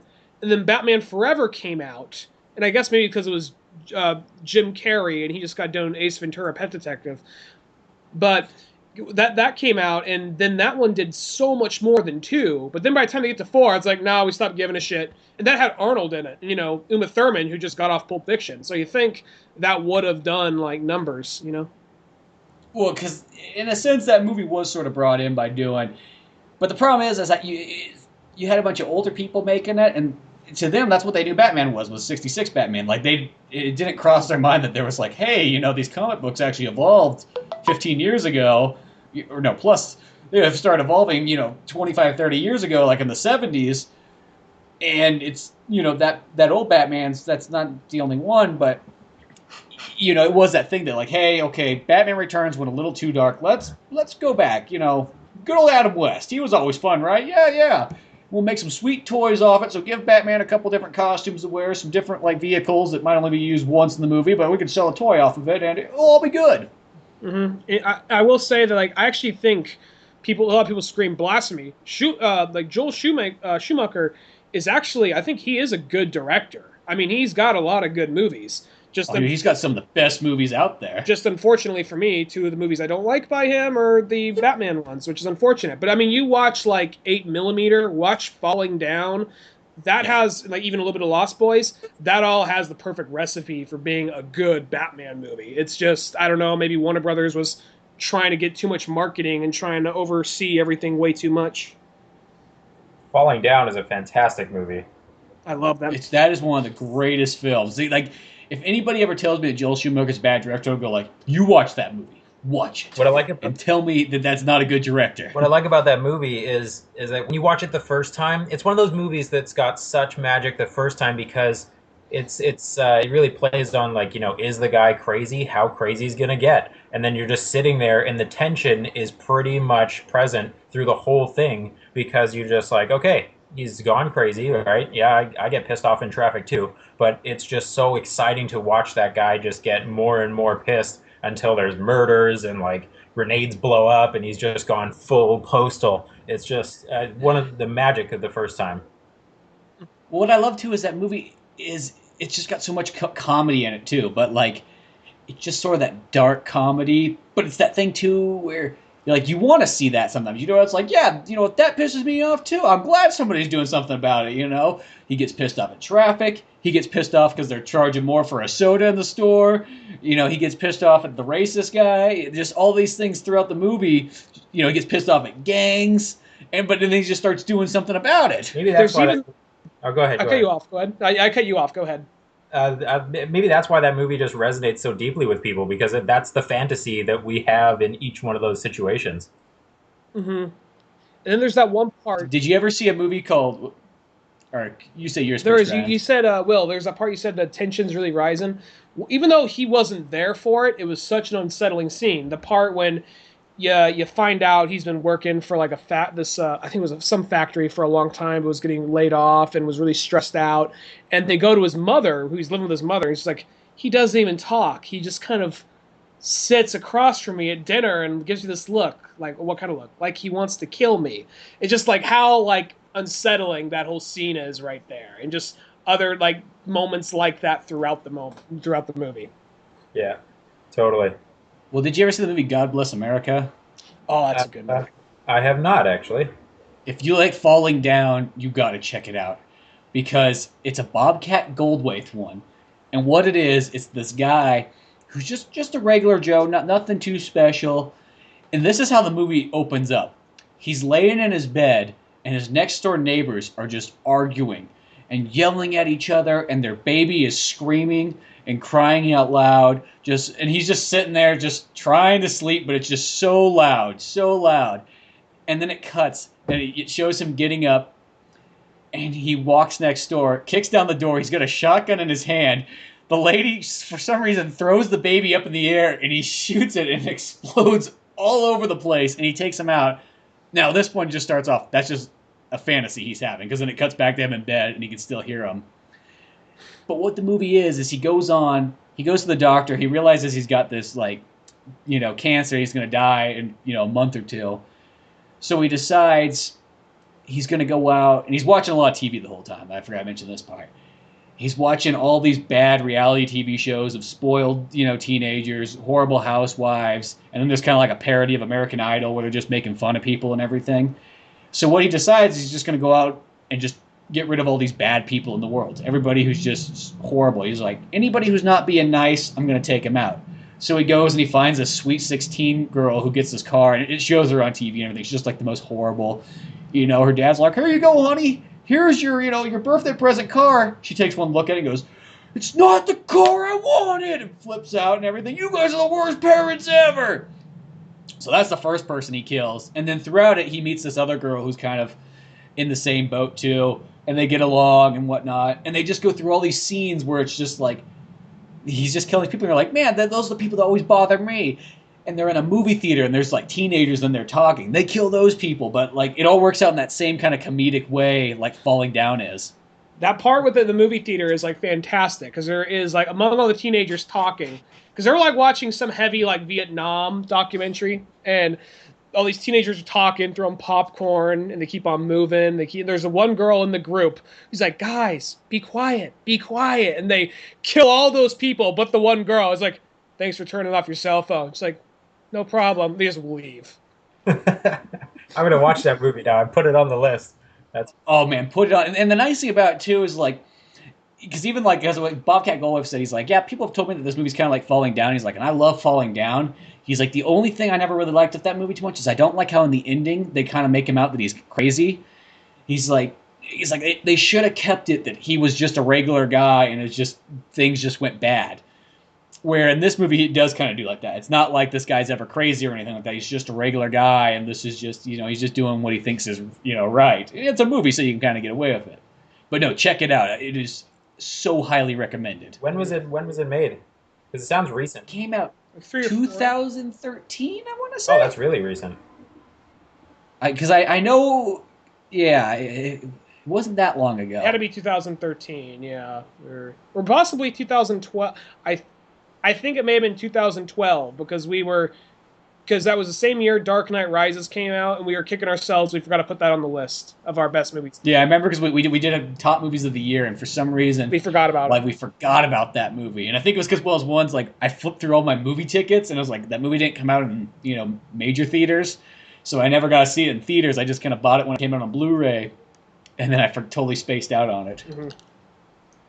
To this day, that's the one I always live down. I didn't put that movie on the list, and I was like, that was really like probably the best movie of the year, but for some reason I forgot about it. Bobcat Goldthwait lost some sleep over that one. He hasn't talked to you since then. No. I wonder how many teenagers in the audience of that movie were talking when that scene aired. Hopefully that shut a bunch of them up. Yeah, right? That's where you just turn around and you just give them like a death stare right then. Like, oh fuck, that guy might be the guy with the gun. I'm not too sure. Now that movie, it's just too damn funny, and it kind of just hits all those notes. Like I think we all feel that way. Because I hate I hate American Idol. I hate so many reality TV shows. At some point, he goes after like a Bill O'Reilly ripoff. That made me so happy. Yeah, it's just one of those ones. It just puts a big smile on your face the whole time, and yeah, it's just so well done. Do you know what his next movie is? Oh, sorry. Go ahead, man.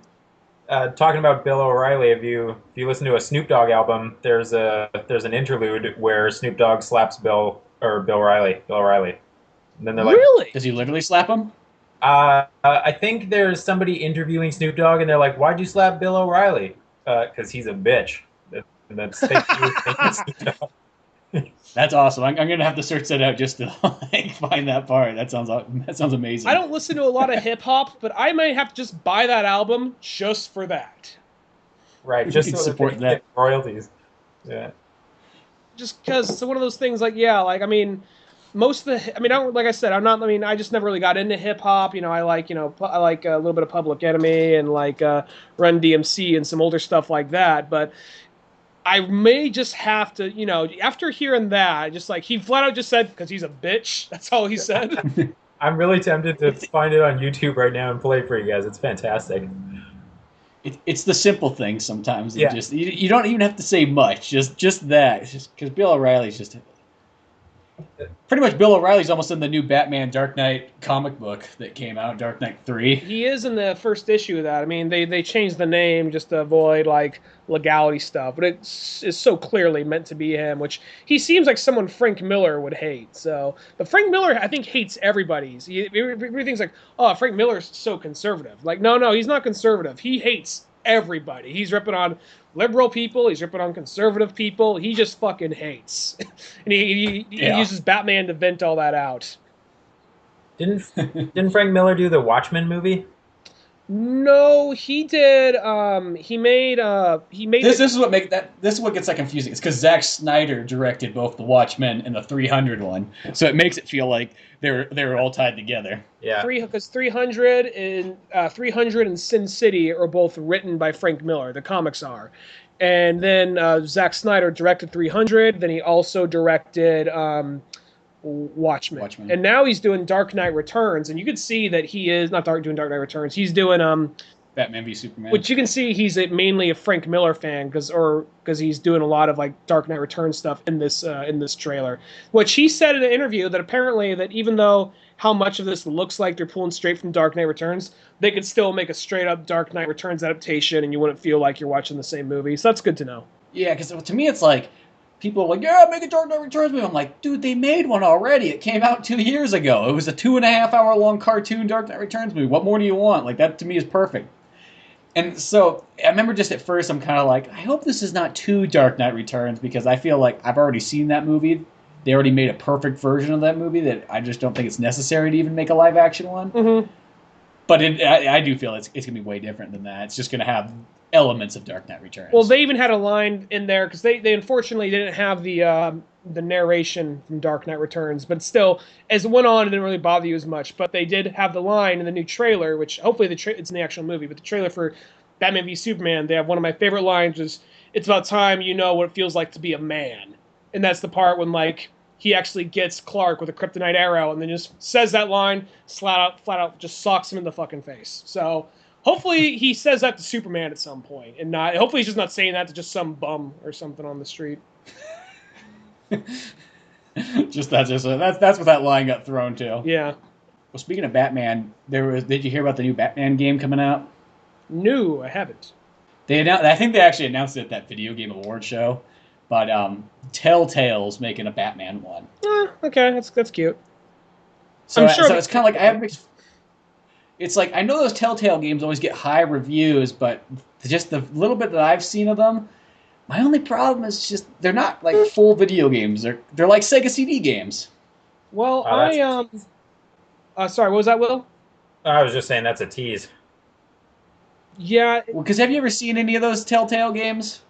Well, I haven't played any of the Telltale games. I know how they work. I played one. It wasn't by Telltale, but it was basically the same kind of game they make, which is these kind of point-and-click possible adventure games. I played Life is Strange, which is this time travel game where it is this kind of whole you choose your own path. You're playing like this girl and like in some kind of fancy kind of like border like school for like I don't know what it is, but like some kind of like border school in Oregon, and you're trying to uncover like this murder, and with your friend who you haven't seen in years. And the thing about the game is even though you have the whole like different interaction thing, you can reverse time.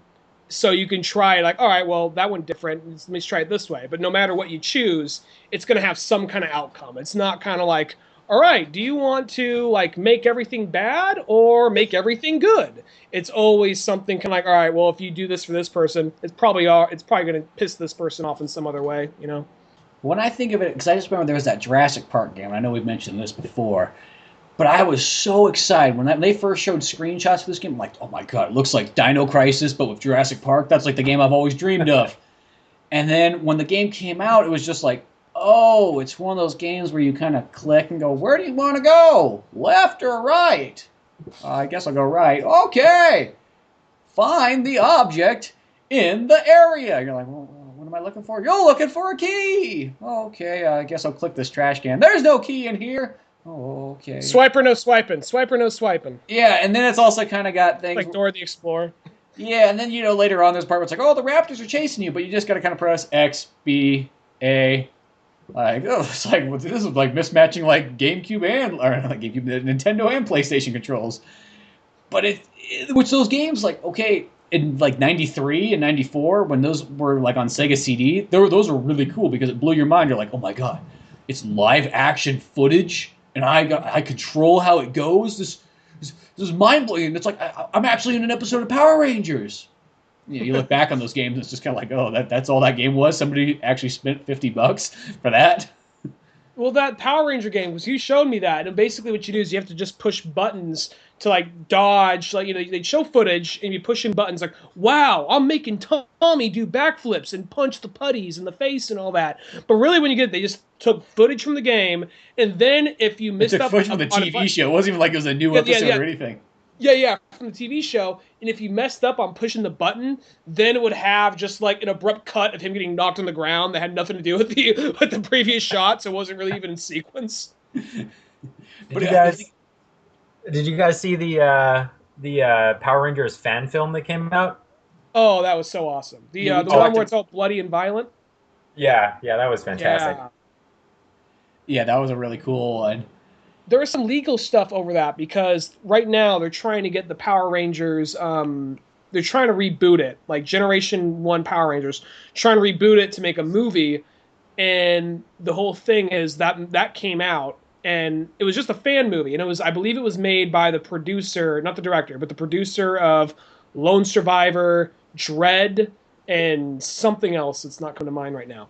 But he said, you know what? I just want to see what like if I made a Power Ranger movie, what would it look like? So he just made this little like 19-minute movie, and then people loved it and like this is what the movie should be. We want the gritty hard R movie, but then like the studio is just like, well, this is setting up an expectation that we can't fulfill, so we want you to get rid of this and because it's making us look bad, And they're just and then that everyone just kind of like turned on the studio. I'm like, oh, okay, well, we'll back away, but we're not making that fucking movie. So That's stupid of them because their audience has grown up and now wants a badass Power Rangers movie, which looks badass, and then they're not going to deliver. So you know what? Maybe that studio's just decided that they've had enough and they want to go nap or something. yeah, Well, the weird thing is, it's just like I actually didn't think Power Rangers was nearly as popular until we went to like a Comic-Con, and all of a sudden it's like the Power Ranger stuff there. You're like, holy crap, Power Rangers is like way more popular than I thought. Like, I mean, it was almost as popular as Marvel and DC. Like, I always thought it was more like one of those ones like it was a fond memory for a lot of like '90s kids, but it wasn't something that like still held up really well, and people were still going out and dressing up like it, and like we're super excited to meet the Green Ranger and all that kind of stuff. And then when I saw it, it's like, oh man, Power Rangers still has this big popularity. And really, I mean, this is how they probably should realistically make a Power Rangers movie, is just do it sort of like an Avengers-like movie. Like, make it about that same tone. yeah, like something like a Marvel Studios or even kind of like J.J. Abrams Star Trek. Yeah, something that the entire family could go to and it'd be fine, but it still would be like made serious enough for the hardcore fans in a sense, or pretty much just the old school fans that grew up on this stuff, but now they're all 20, 30 years old, so it's like, come on, why not? Go ahead, sorry, man, go ahead. I think we talked about this last time we spoke, Spencer, but I was trying to figure out what my favorite movie of all time was, and I had to give Power Rangers the movie honorable mention just because of how many times I've watched it as an 8-year-old. Like, literally go home every single day after school and watch that movie before doing anything else. So I probably watched it over 100 times, realistically. And yeah, my friends and I found a VHS copy like a few years ago when we were moving, and then we phoned like 8 other people, like, okay, we have VHS Power Rangers the movie, we have to play it. So we had to call 8 or 10 people to find a VHS player. We made a big event out of it. We had a bunch of people over. We ordered pizza and stuff. We were like, okay, put the movie in. 10 minutes in, we, as a group, decided that we should turn it off and do something else. It was such a disappointment. How much? We did something similar like that. We were gonna do an audio commentary on the Digimon movie, and we sat down and watched that movie, and just did the thing like, it just doesn't hold up like Pokemon or something else does. No.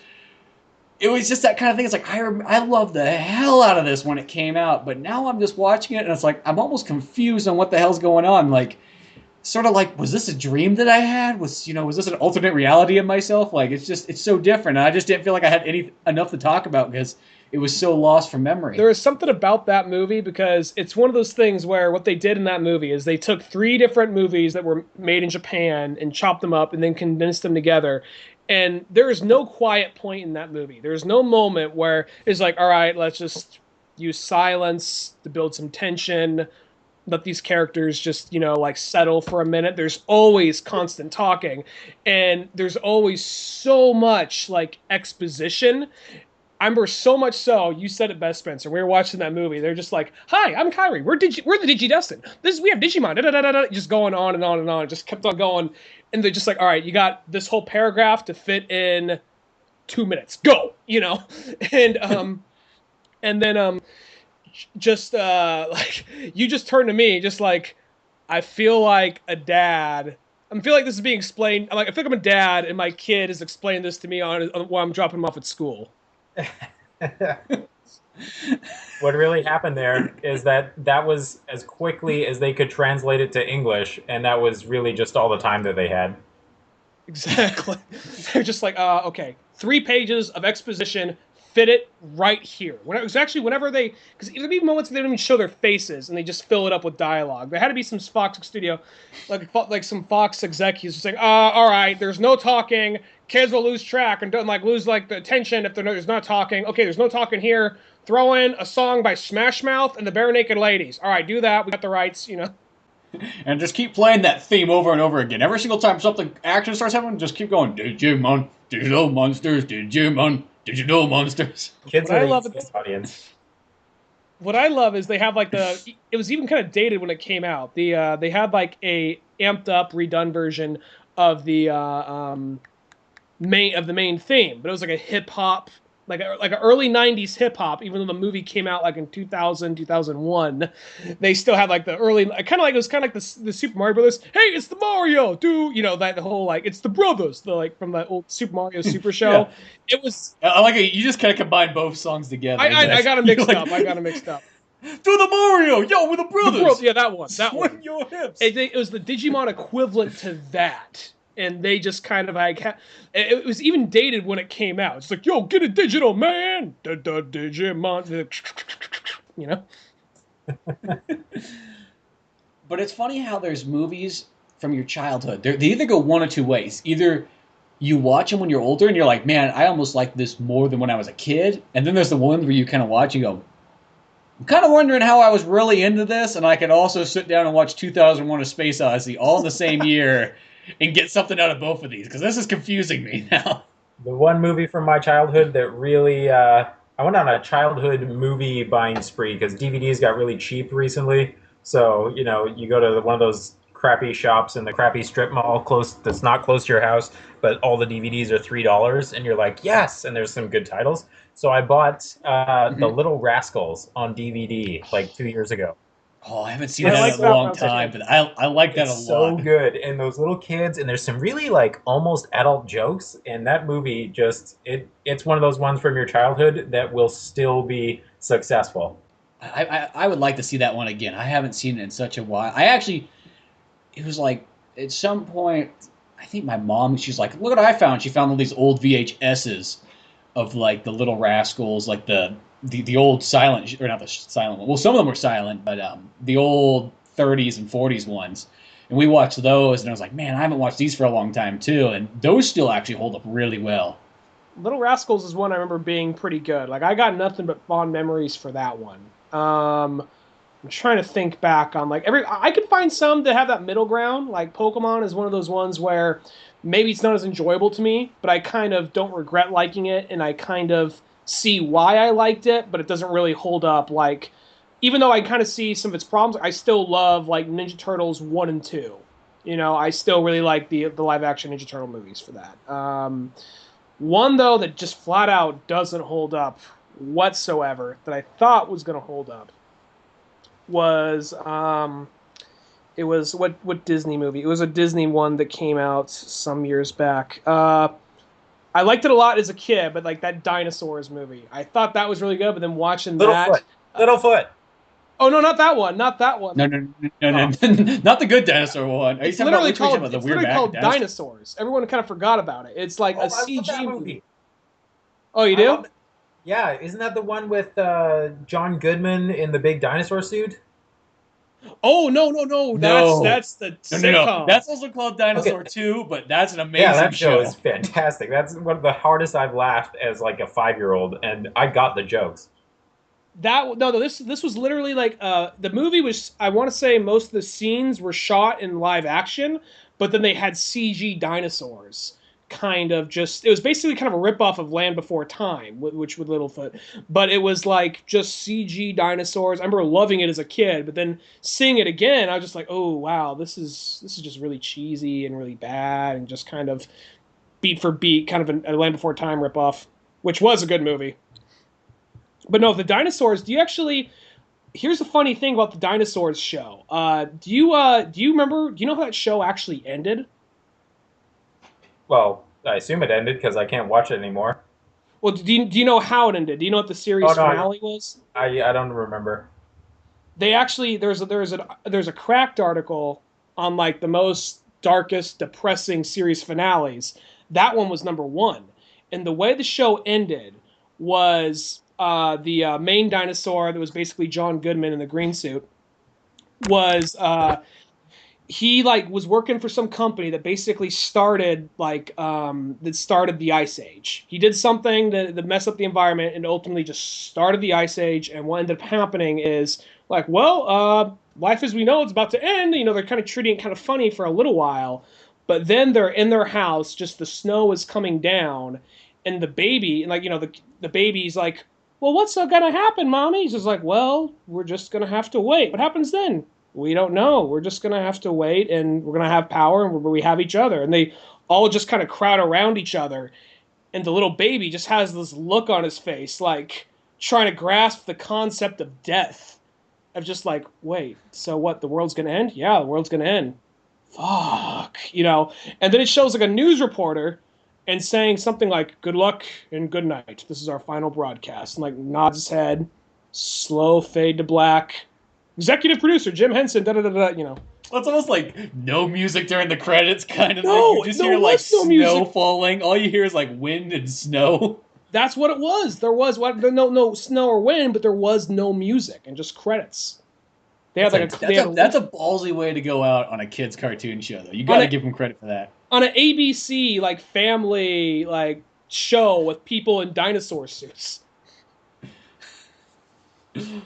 Yeah, it was so weird though. It just the whole, you know, aside from that utterly depressing episode that I'm gonna have to go watch now. Thank you, Ryan.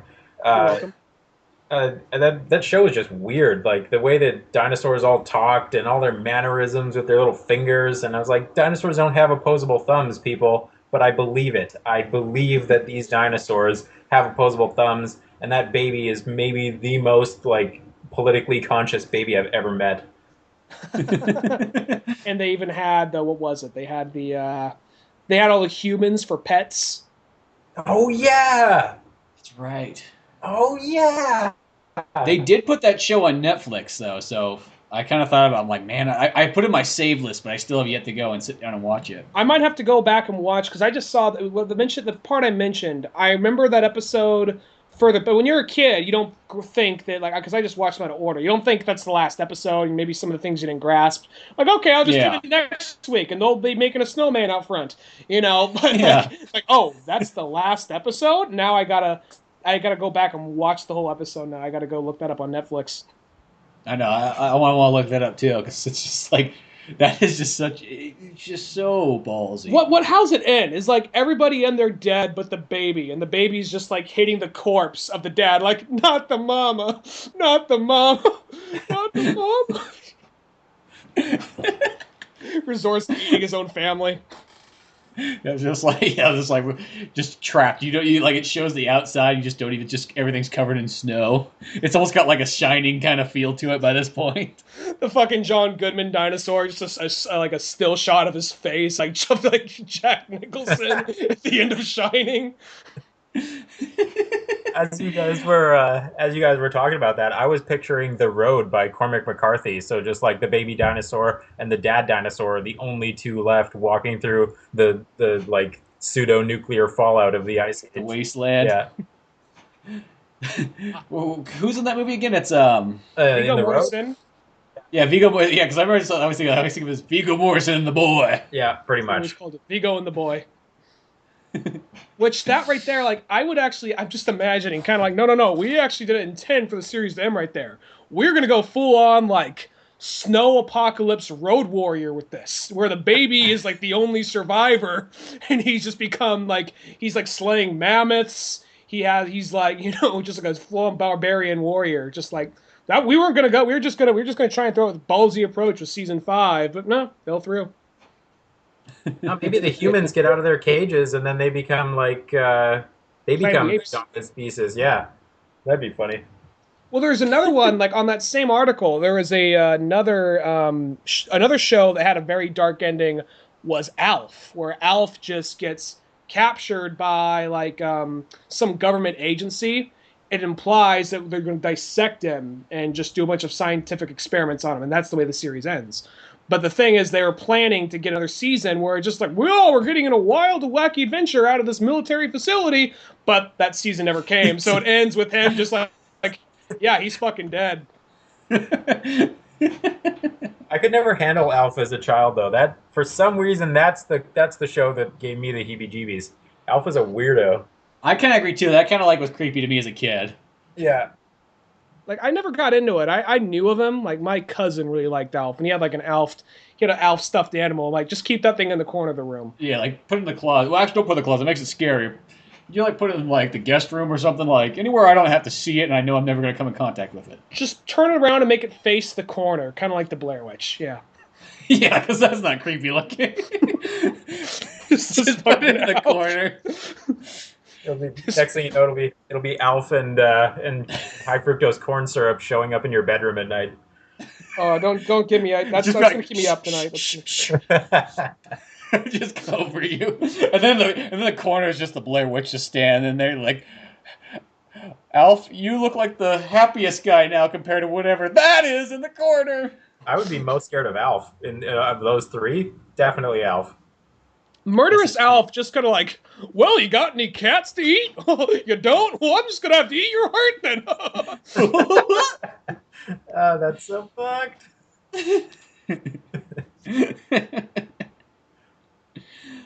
Oh, that'd make me laugh. Well, that's probably a good place to wrap it all up at. We've already hit the hour and 45-minute mark or whatnot. Don't want to go too long. But make sure to check into oldmanorange.com to find more podcasts, cartoons, animations, and more. Until then, I'm Spencer Scott Holmes. I'm Ryan Dunigan. And? Will, that's me. Thanks for coming on, Will. Yeah. Hey, it's my pleasure, you guys. My pleasure indeed.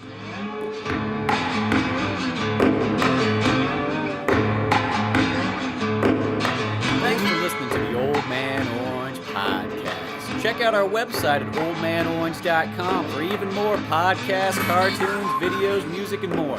Send us an email at oldmanorangepodcast@yahoo.com. Be sure to subscribe, share, rate, and review us on iTunes, Podomatic, or any of the other fine sites we might be located on. If you want to help out even more, click on the Amazon or GameStop links on our webpage before you make any purchases there. It won't cost you a penny, but it sends us a little something our way. Thanks again, and tune in next week for more Old Man Orange Podcast.